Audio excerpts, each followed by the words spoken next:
एवरोस करके एक स्कूल है जो फ्रांस ने फंड करा। फ्रांस ने ये स्कूल फंड करा। एवरो स्कूल क्या है? ये मुस्लिम स्कूल है। अब ये फिर से आया हेडलाइंस में। क्यों आया? क्योंकि फ्रांस ने इसकी फंडिंग रोक दी। तक प्रोवाइड नहीं कर सके। क्या कहेंगे? ये तो बड़ी हैरानकुन बात है। ये तो सारा काम ही खराब करके एक तो पूरी दुनिया में how do you see this कि ये इमेज का जो मसला है, ये over the period of time ये बना है, अब्रप्ट है। आप कैसे इसको जरा एक्सप्लेन करेंगे हमारे जी? According to recent reports, France is all set to cut financial support to its biggest Muslim school due to alleged administrative failures and questionable teaching methods, a local official revealed on Monday. के forefathers के बारे में आप, अगर मैं आपसे ये पूछ लूं कि आपकी 4 पुश्तों पहले क्या थे आप लोग? हम लोग सिख थे। मेरे नाम फादर प्रीतम सिंह थे। अच्छा, हाँ, ठीक हो गया। हम डिल्लू हैं और हम सिख हैं और ऑब्वियसली यहाँ पे सारे भाई पहले सिख थे और ये हिंदू थे। हिंदू के बाद ये फ्रांस का बिगेस्ट मुस्लिम हाई स्कूल है। इसमें 800 से ज्यादा विद्यार्थी हैं, वो पढ़ते हैं, जबकि फ्रांस वाले पैसा दे रहे हैं इसको। एडमिनिस्ट्रेशन इसका गड़बड़ है, फाइनेंशियल या पैसा खा लिया होगा प्रिंसिपल साहब ने। और some teachings did not align with French republican values.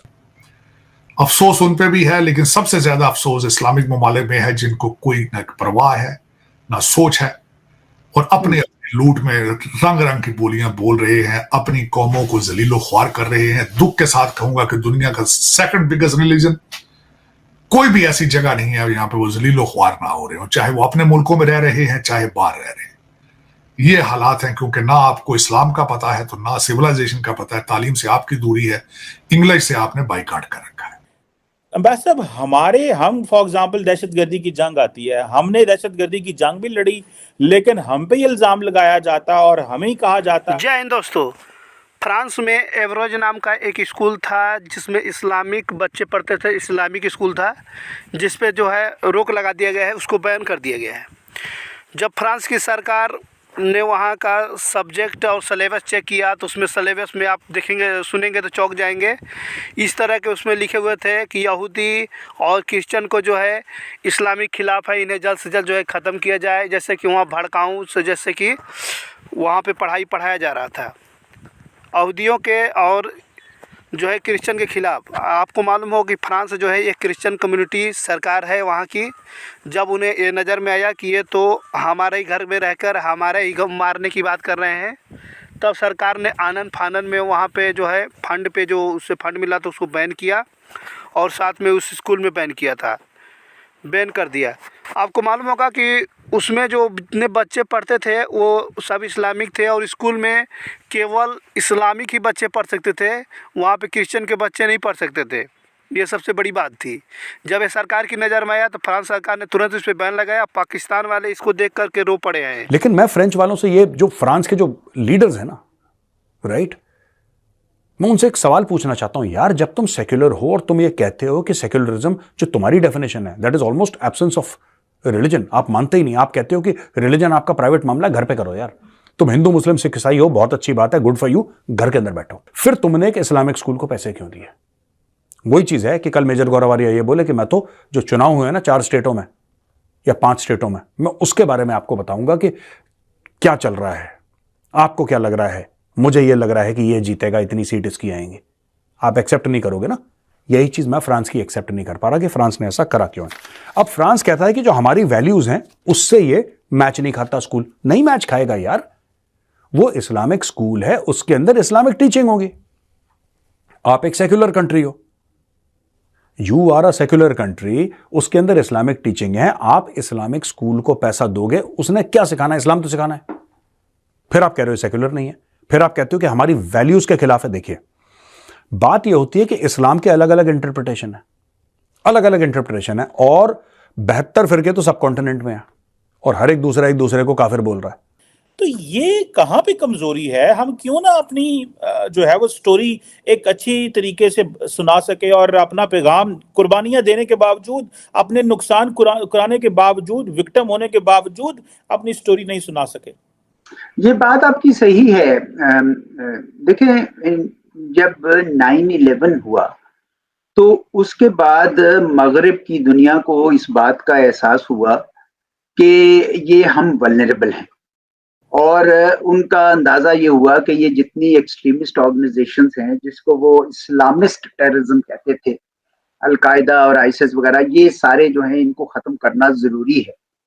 अब हिंदुस्तान को उस वक्त ये मौका मिला कि वो अमेरिका और मगरिब के बिलमूम उनके साथ अपने आप को जोड़ ले और उनको ये कहे कि देखें आपके ऊपर भी अरबिस्तान से आया है टेररिज्म सारा, मुसलमान की दुनिया से आया, और हमारे यहाँ भी मुसलमान मुल्क पाकिस्तान से आया है, हमारे एक कश्मीर के अंदर।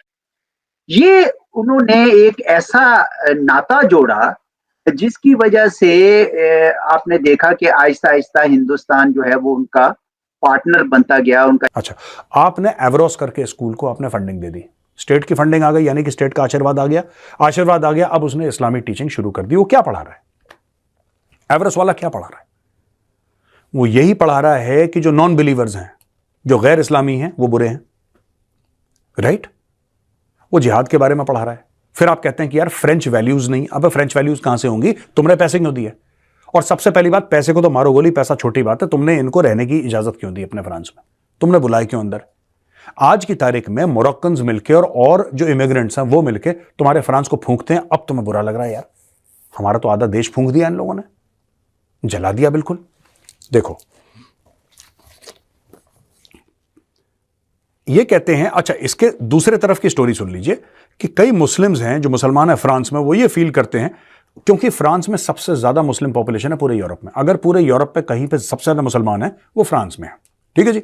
ये लोग फील करते हैं कि यार माहौल जो है हमारे खिलाफ हो गया है, जब से फ्रांस में कई सारे जिहादी अटैक हुए 2015 के बाद हो। एक ना कई मुस्लिम से मेरी बातचीत चल रही है, मेरे दोस्त भी हैं, बड़े प्यारे दोस्त हैं मेरी, उनसे बात चलती है। वो कहते हैं कि यार मुस्लिम्स को ना टारगेट करा जा रहा है। तो मैंने बोला भैया कैसे टारगेट करा जा रहा है मुसलमानों को? कह रहे हैं यार इस तरीके से टारगेट करा जा रहा है कि हिटलर ने इतने लोग मारे, हिटलर को तो कोई क्रिश्चियन टेररिस्ट नहीं बोलता, हिटलर को कोई क्रिश्चियन टेररिस्ट नहीं बोलता, आप इसको इस्लामिक टेररिज्म या इस्लामिस्ट टेररिज्म करके क्यों बोलते हो? इससे मजहब का नाम। मैं आपको एक बात बताता हूं, हिटलर तो सबसे बुरा आदमी था। आई थिंक पिछले 1000 साल में या पिछले 500 साल में अगर कोई सबसे घिनौना, सबसे बदतरीन, सबसे बुरा इंसान था वो एडोल्फ हिटलर था। वो ये नहीं बोलेंगे हिंदू है मुसलमान ऐसे, कि आप जैसा अपने आप को आइडेंटिफाई करेंगे वैसा लोग आपको पकड़ लेंगे। अब ये जितने भी फ्रांस में अटैक हुए हैं, राइट, अभी लेटेस्ट अटैक है, वो टीचर को मार दिया, उसने क्या चिल्लाया? अल्लाहू अकबर। वो जो बंदा मार रहा था उसने बोला अल्लाहू अकबर, उसने गर्दन काट दी। जब उस औरत की चर्च के सामने गर्दन काटी थी, आई थिंक साल भर पहले, उसने भी बोला अल्लाहू अकबर। तो यार जब आप ऐसी चीज बोलोगे फिर लोगों का कत्ल करोगे तो डर का माहौल बैठेगा कि यार अगर ये अल्लाहू अकबर कोई बोल रहा है। मैं लोगों की सोच की बात कर रहा हूं, फ्रांस की सोच की, मैं अपनी सोच की बात नहीं कर रहा। I am talking about the French point of view. अगर फ्रांस में ऐसा कोई बोलेगा जाहिर सी बात है लोग डरेंगे, और जब डरेंगे उसका रिएक्शन होगा, और रिएक्शन क्या होगा? रोको इमिग्रेशन, और जो है इनको भी बाहर निकालो। आप कभी भी ये गलती मत करना, ये सोच के कि आप किसी देश में पैदा हो गए हो, आपके माँ बाप कहीं बाहर से आए हैं, आप किसी देश में पैदा हो गए हो तो आप वहीं पे बने रहोगे दामाद बन के, और कोई आपको छेड़ नहीं सकता। कभी इस गलतफहमी मत रहना।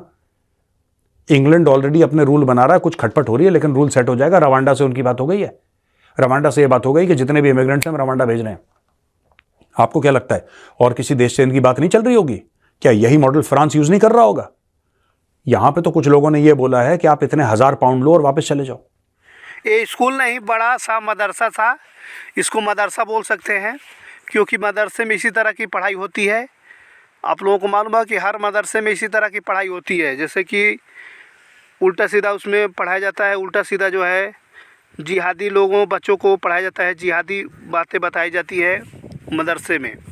एक लेवल का समझे तो बड़ा वो मदरसा था, स्कूल नहीं। और इस स्कूल को बैन होने की वजह से मालूम है किसी को इससे दिक्कत हुई है? सबसे बड़ी दिक्कत जो है पाकिस्तान को हुआ है और तुर्की को हुई है। पाकिस्तान के लोग बोल रहे हैं कि हर जगह जो है मुस्लिम के ख़िलाफ़ जो है सब जगह काम किया जा रहा है, मुस्लिम से सब लोग नफरत कर रहे हैं, मुसलमानों से ये कर रहे हैं वो कर रहे हैं, तरह तरह के बयानबाजी जो है पाकिस्तान वाले बोल रहे हैं। लेकिन ऐसा कुछ भी नहीं है। ये नहीं देख रहे हैं कि उसमें क्या पढ़ाया जा रहा है, क्या बताया जा रहा है। तो अभी स्कूल बैन हो चुका है। इसको बात के लेकर के पूरे चारों तरफ खलबंडली मच चुकी है, क्योंकि छोटे से बच्चों को पाकिस्तान में सबसे ज़्यादा आपको मालूम होगा कि छोटे बच्चों को जो है जिहादी की पढ़ाई पढ़ाई जाती है। पाकिस्तान के अंदर स्कूल कम मिलेंगे और मदरसे ज़्यादा मिलेंगे पाकिस्तान के अंदर।